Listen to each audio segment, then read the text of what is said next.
앞으로는 이 블랙락의 새로운 ETF 상품인 커버드콜 상품, 이 커버드콜 상품의 성장세로 인해서 이 성장해 나갈수록 시장의 변동성은 점차 줄어들 것이다. 안정화돼 갈 것이다. 네, 안녕하십니까. 부자형님 누님들 반갑습니다. 아무래도 시간인지라 불안한 마음에 들어오신 분들이 좀 많이 계실 것 같은데, 일단 오늘 안에 무언가 결정을 해야 되는 그런 이유로 방송을 연 건 아니니까요. 긴장하지 않으셨으면 좋겠고요. 대표적인 이유로는 현물 ETF가 어제 마감을 했고, 우리 날짜로는 오늘 아침이죠. 새벽 시간 마감을 했고, 마감 결과는 그렇게 좋지 않았습니다. 순유출이 종합적으로 보여진 가운데 블랙락에서도 소폭이긴 합니다만 유출이 발생을 했고요. 그래서 어제 데이터는 좋지 않습니다. 그래서 오늘 시장 분위기가 좀 저조하죠. 그렇게 나쁜 건 아니지만 또 좋다고 볼 수도 없어요. 다만 어찌됐든 주말 동안에는 현물 ETF가 이 시장에 미치는 영향이 없을 수밖에 없기 때문에 주말 동안은 어떤 큰 기대 또는 큰 실망을 하기에는 변동성이 조금 부족할 듯 싶습니다. 다만 어제 확인하신 분들도 계실 텐데, 일단 오늘 방송 제목에서 확인하실 수 있듯이 블랙락에서 1,700만 달러 엄청나 보이지만은 지금 현재 비트코인의 가격이 워낙 가격인지라 대략 한 700개 수준이라고 해요. 비트코인 700개 정도를 추매를 이미 했습니다. 근데 중요한 건 이게 이제 커버드콜 상품, 그러니까 또 다른 차원의 ETF 파생 상품인데, 커버드콜 이 페이지로 접어들었다면 블랙락에서 이래를 다 알고 있다고 볼 수는 없겠지만, 일단은 커버드콜 상품이 출시된 이후의 모습들, 예상되는 모습들, 이런 것들은 우리가 과거 데이터를 통해서 알 수가 있죠. 한마디로 요약해드리자면 커버드콜은 일단 첫 번째로 매수 효과를 불러일으킵니다. 그런데 매수란 건 뭐예요? 우리가 매수하기 전에 알게 되었다면, 즉 상승하기 전에 알게 되었다면 호재이지만, 이미 상승한 뒤에 알게 된다면은 이건 굳이 호재라고 보기도 어렵지 않겠어요, 그죠? 한마디로 매수 전에는 호재지만 매수하고 난 뒤에는 악재다 이렇게 볼 수는 없지만 굳이 호재다라고 판단하기에는 좀 무리가 있다는 얘기죠. 쉽게 얘기해서 이미 매수는 지나갔다는 얘기입니다. 그렇다면 이제 커버드콜의 출시 과정에서의 호재는 이미 지나갔고, 그렇다면 이제 커버드콜 출시 이후의 모습은 어떻게 될 것인가? 과거 나스닥 그리고 또 각종 금, 은 등등등의 커버드콜 상품이 출시된 이후에 결론부터 말씀드리면 오히려 상승폭은 제한되고 변동성이 줄어들더라. 그러니까 무슨 얘기냐면, 상승폭이 제한된다는 얘기는 짝스러운 큰 급등에 어느 정도 브레이크가 걸리는, 한마디로 약간의 저항, 그러니까 상승 저항이죠. 상승 저항이 앞으로는 예상이 되며, 두 번째로는 변동성이 줄어든다는 얘기니까 그만큼 상승뿐만 아니라 하락폭도 꽤나 큰 저항을 맞이할 것이다. 이렇게 해석을 해볼 수 있습니다.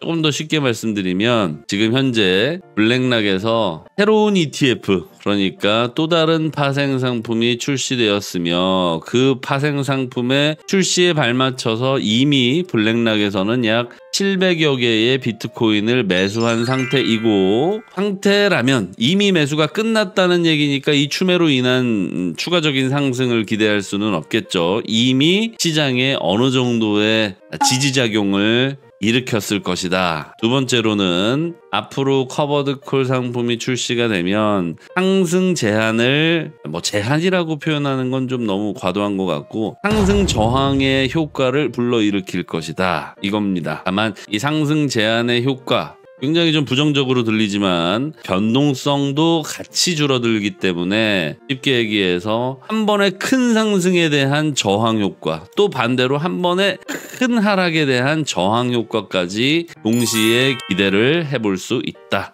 따라서 앞으로의 비트코인의 변동성은 오히려 조금 더 줄어들게 될 것이고, 그러니까 여기서의 이제 변동성이라는 거는 고점 대비 그 다음 저점까지의 변동성의 총량을 의미하는 건 아니고요. 단기간에 벌어지는, 그러니까 하루 만에 뭐 수십 퍼센트의 하락 또는 일주일 만에 또는 한 달 만에 아주 큰 폭의 하락을 어느 정도 방지해주는, 완전 방지는 아니지만 어느 정도 하락 저항 효과로 인해서 갑자기 뭐 일주일 만에 수십 퍼센트가 내리는 이런 상황은 조금 방지해 줄 수 있는 수준의 변동성으로 비결될 것이다. 따라서 전체적인 하락폭이 줄어든다, 이건 아닙니다. 이건 너무 확대 해석하신 거고, 일반적으로 특정 기간 또는 단기간 내에 큰 변동성에 대한 저항성을 높이게 되면서, 그렇게 되면 어떤 효과가 있을까요? 비트코인의 변동성이 줄어든다. 한마디로 안정화돼 간다는 얘기죠. 이 안정화라는 단어가 주는 어감이 굉장히 긍정적으로 들리시겠지만, 우리 비트코인의 가장 큰 매력은 뭡니까? 바로, 물론 이제 다른 알트코인에 비해서는 상대적으로 안정적이다 이렇게 평가받고 있지만, 지금까지 지구상에 출시되어 있던 부분의 투자 상품, 그 어떤 투자 상품보다 큰 변동성이 비트코인의 가장 큰 매력이 아니었을까요?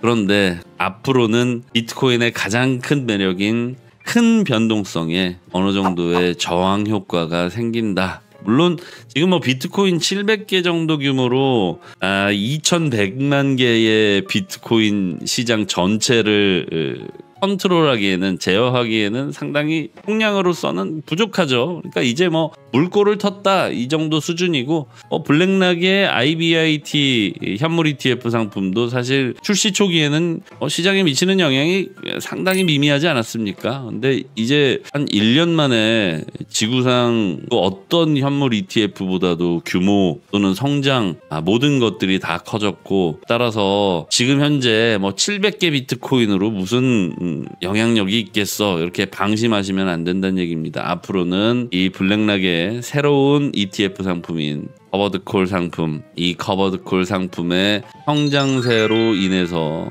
이 성장해 나갈수록 시장의 변동성은 점차 줄어들 것이다. 안정화돼 갈 것이다. 일반적으로 특정 기간 또는 단기간 내에 큰 변동성에 대한 저항성을 높이게 되면서, 그렇게 되면 어떤 효과가 있을까요?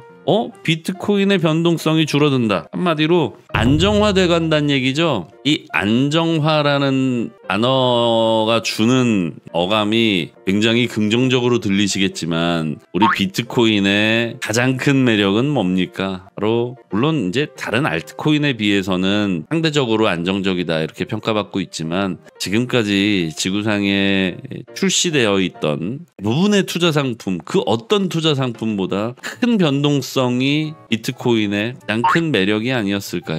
그런데 앞으로는 비트코인의 가장 큰 매력인 큰 변동성에 어느 정도의 저항 효과가 생긴다. 물론 지금 뭐 비트코인 700개 정도 규모로 2100만 개의 비트코인 시장 전체를 컨트롤하기에는, 제어하기에는 상당히 총량으로서는 부족하죠. 그러니까 이제 뭐 물꼬를 텄다 이 정도 수준이고, 블랙락의 IBIT 현물 ETF 상품도 사실 출시 초기에는 시장에 미치는 영향이 상당히 미미하지 않았습니까? 근데 이제 한 1년 만에 지구상 어떤 현물 ETF보다도 규모 또는 성장, 모든 것들이 다 커졌고, 따라서 지금 현재 뭐 700개 비트코인으로 무슨 영향력이 있겠어, 이렇게 방심하시면 안 된다는 얘기입니다. 앞으로는 이 블랙락의 새로운 ETF 상품인 커버드콜 상품, 이 커버드콜 상품의 성장세로 인해서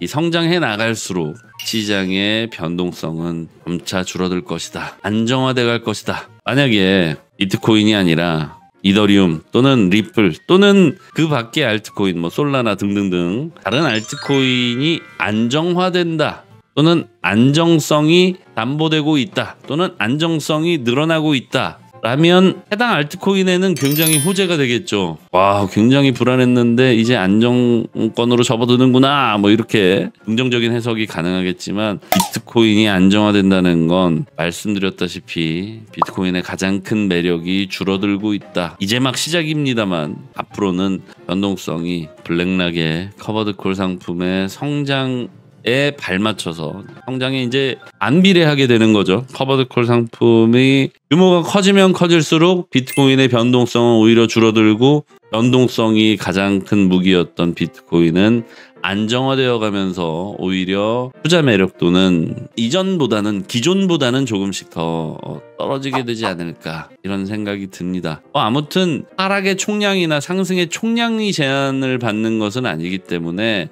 비트코인이 이제 끝났다 이렇게 판단하기에는 조금 이른 판단이 될 수도 있겠지만, 앞으로는 단기간에 큰 변동성을 기대하기에는 점차 어려워질 것이다. 이거 이제 제 입장에서는 매력이 줄어든다, 또는 대부분의 공격적인 투자 성향을 가지신 분들 입장에서는 매력이 줄어든다 이렇게 볼 수도 있겠지만, 또 한편으로는 나 그동안은 비트코인이 막 하루에도 막 몇 %씩 왔다 갔다 하고, 사실 요새 1%, 2%, 3%의 변동성, 우리가 좀 이 큰 변동성에 절여져서 그렇지, 사실 2%, 3%면은요 우리 웬만한 은행에, 웬만한 1금융권 은행에 1년 동안 넣어둬야 겨우 받을 수 있는 1년간의 이자 아니겠습니까? 그죠? 1년간의 이자가 하루 이틀만 해도 늘었다 줄었다 한다. 이거는 사실 안정적인 투자자들에게는 굉장히 위협적으로 들릴 수가 있는데, 오히려 안정적인 투자를 선호하는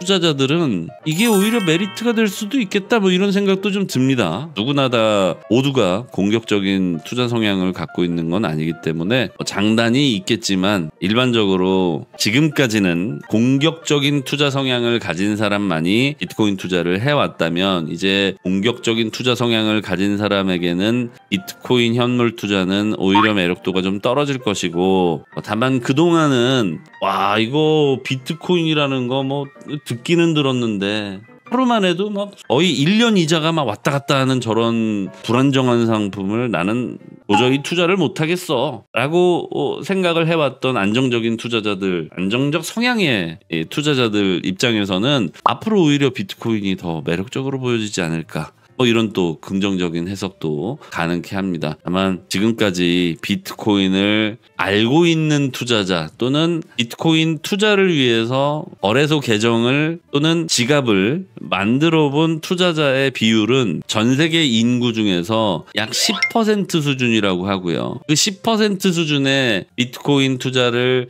한 번이라도 계획했거나, 아직 비트코인을 사지는 않았지만 그래도 먼 훗날 내가 한번 투자를 해볼까라는 의향을 가진 채로 지갑 정도, 그죠? 지갑 주소 정도 생성을 하거나, 아니면 거래소에 일단 가입 정도만 해보거나, 이 정도의 상황이신 분들이 10%. 그 중에서 비트코인을 한 번이라도 사거나, 또는 가지고 있는 비트코인을 팔아보거나, 물론 이제 비트코인을 산다는 행위가 먼저 전제되어야 되겠지만요. 아무튼 비트코인을 거래해본 사람은 전 세계 인구 중에 지금 약 5% 수준이라고 합니다. 주식을 일례로 말씀드리면, 주식을 단 한 번이라도 거래해본 사람의 비율은 약 15%라고 해요. 물론 이거는 각 국가마다 통계를 제공하는 방식이나 어떤 그 퍼센테이지의 표시 방법, 어떤 나라는 경제활동 인구 중에서만 또 조사한 경우가 있고, 이렇게 굉장히 좀 들쭉날쭉해서 이 수치가 모든 나라에 정확하게 들어맞는다 이렇게 볼 수는 없어요.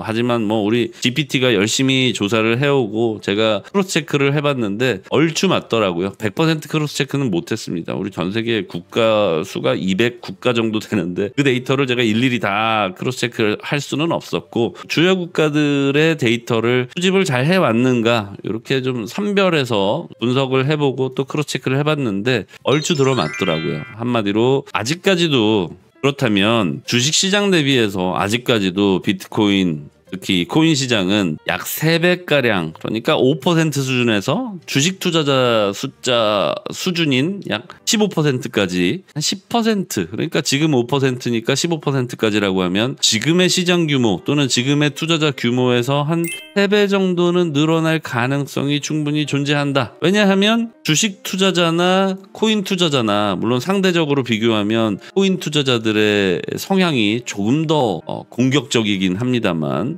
앞으로 현물 시장의 매력이 좀 떨어질 것이고 유동성 또한 줄어들게 될 것이다.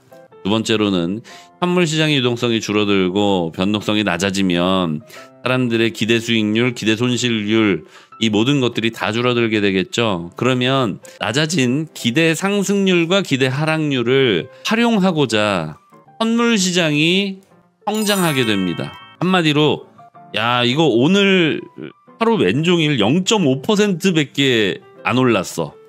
이걸 2배로 좀 증폭시켜서 한 1% 정도 수익률로 가져갈 수는 없을까 할 때 사용되는 게 선물 시장 2배율이잖아요. 네, 레버리지 2, 그죠?